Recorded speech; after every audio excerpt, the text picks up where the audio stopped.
Good morning my dear students. Problem జాగ్రత్తగా observe చేయండి, ఎందుకంటే ఇందులో చాలా రకాల అడ్జస్ట్మెంట్స్ వస్తాయి. మ్యాక్సిమం అడ్జస్ట్మెంట్స్ అన్నీ కూడా ఈ ప్రాబ్లంలో మీకు కవర్ అవుతాయి. ప్రాబ్లం కూడా కొంచెం పెద్దగా ఉంటుంది కాబట్టి నేను 2 వీడియోస్ కింద ఈ ఈ ప్రాబ్లం ఆన్సర్ని ఎక్స్ప్లెయిన్ చేస్తాను. 2006-2007 బ్యాలెన్స్ షీట్స్ ఇచ్చారు మీకు. అలాగే అడిషనల్ ఇన్ఫర్మేషన్ వచ్చి during the year a part of machinery costing 70,000 accumulated depreciation thereon 2000 was sold for 6,000. Okay, next dividends of 50,000 rupees were paid during the year. You are required to ascertain. Next, changes in working capital for 2007 funds flow statement. ఈ రెండు prepare చేయమన్నారు. Starting changes in working capital చూద్దాం. Stock, bank debtors ఈ మూడే తీసుకున్నాం, ఎందుకంటే ఈ మూడే ఉన్నాయి current assets. Stock, bank, debtors ఈ మూడు కరెంట్ అసెట్స్ కింద తీసుకున్నాం. అమౌంట్స్ 2006 అమౌంట్స్, 2007 అమౌంట్స్ వేసుకున్నాం. స్టాక్ ఇంక్రీజ్ అయింది 50,000, సో 50,000 ఇంక్రీజ్లో వేసుకున్నాం. బ్యాంక్ కూడా ఇంక్రీజ్ అయింది 20,000. 2006తో పోల్చి 2007లో 20,000 ఇంక్రీజ్ అయింది కాబట్టి ఇంక్రీజ్లో వేసుకున్నాం. డెబిటార్స్ 8,000 డిక్రీజ్ అయ్యాయి, సో డిక్రీజ్లో వేసుకున్నాం. కరెంట్ అసెట్స్ టోటల్ చేస్తే 2006లో 3,89,000 వచ్చింది, 2007లో 4,51,000 వచ్చింది. Next current liabilities. కరెంట్ లయబిలిటీస్లో creditors, provision for bad debts చూడండి జాగ్రత్త. Creditors, provision for bad and doubtful debts ఈ 2 మాత్రమే కరెంట్ లయబిలిటీస్లోకి వస్తాయి. సో క్రెడిటార్స్ 1,15,000 ఉండేది 2006లో, 2007లో ఇది 90,000కి డిక్రీజ్ అయింది, 25,000 డిక్రీజ్ అయింది. కాబట్టి కరెంట్ లయబిలిటీ డిక్రీజ్ అయితే వర్కింగ్ క్యాపిటల్ ఇంక్రీజ్ అవుతుంది, సో ఇంక్రీజ్లో 25,000 వేసుకున్నాం. Next provision for bad and doubtful debts 2006లో 6,000 ఉంది, 2007లో 3,000 ఉంది, అంటే 3,000 డిక్రీజ్ అయింది, సో ఇంక్రీజ్లో వేసుకోవాలి. 2006 కరెంట్ అసెట్స్ లోంచి 2006 కరెంట్ లయబిలిటీస్ లెస్ చేస్తే వర్కింగ్ క్యాపిటల్ 2,68,000 వచ్చింది.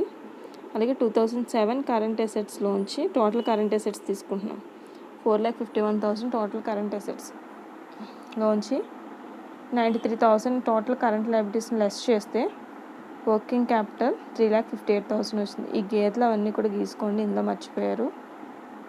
నెక్స్ట్ ఈ రెండింటికి డిఫరెన్స్ ఎంత అంటే 90,000. అంటే 2006లో వర్కింగ్ క్యాపిటల్ 2,68,000గా ఉన్నటువంటి వర్కింగ్ క్యాపిటల్ 2007లో 3,58,000గా ఇంక్రీజ్ అయింది. So increase in working capital ఎంత అంటే 90,000 net increase in working capital అని ఎటువైపు తక్కువ అటువైపు వేసుకుంటాం. టోటల్స్ చేసుకున్నాం. ఇక్కడితో మనకి statement of changes in working capital complete అయింది. చూడండి, changes in working capital for 2007 ఇది. Next funds flow statement prepare చేయమన్నారు కదా. ఫండ్స్ ఫ్లో స్టేట్మెంట్ ప్రిపేర్ చేయడానికంటే ముందు వర్కింగ్ నోట్స్లో మనం ప్రిపేర్ చేయవలసినవి చాలా ఉన్నాయి, గుర్తుపెట్టుకోండి.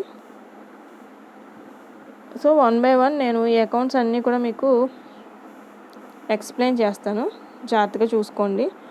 First provision for depreciation and plant and machinery account. Plant and machinery అకౌంట్కి సంబంధించిన డీటెయిల్స్ ఏమేమి ఉన్నాయో చూడండి బ్యాలెన్స్ షీట్లో, అండ్ అడిషనల్ ఇన్ఫర్మేషన్ ఏమి ఇచ్చారో కూడా చూద్దాం. మనకి బ్యాలెన్స్ షీట్లో ఓపెనింగ్ బ్యాలెన్స్ ఎంత మిషనరీ ప్లాంట్ అండ్ మిషనరీకి, అలాగే క్లోజింగ్ బ్యాలెన్స్ ఎంత చూద్దాం. Opening balance 4 lakhs, closing balance 6,45,000. So machinery అకౌంట్లో ఫస్ట్ మనం ప్లాంట్ అండ్ మిషనరీ అకౌంట్లో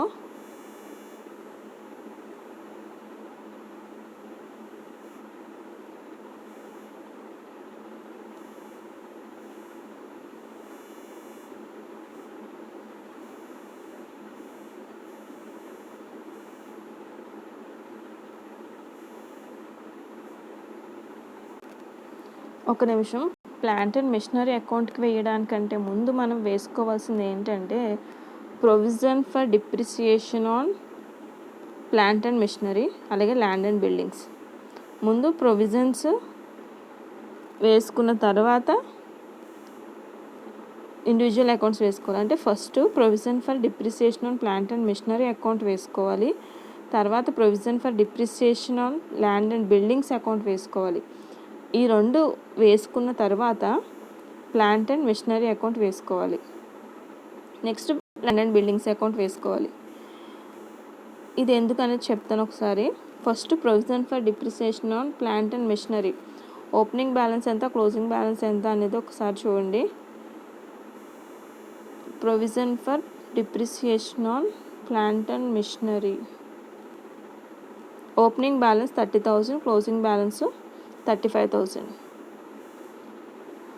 ఓపెనింగ్ బ్యాలెన్స్ 30,000 బ్యాలెన్స్ బ్రాడ్ డౌన్లో వేసాం, క్లోజింగ్ బ్యాలెన్స్ 35,000 బ్యాలెన్స్ క్యారీ డౌన్లో వేసాము. ఇక్కడ మీకు ఒక అడ్జస్ట్మెంట్ ఉంది.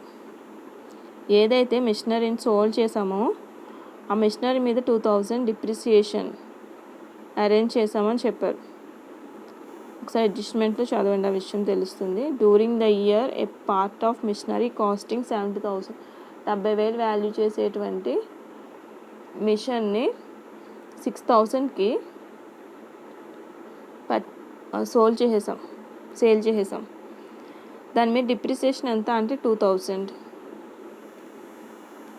During the year a part of machinery costing 70,000, 70,000 దాన్ని కాస్ట్, దాన్ని 6,000కి అమ్మాము. దాని మీద ఈ ఇయర్లో అరేంజ్ చేసినటువంటి డిప్రిసియేషన్ 2,000.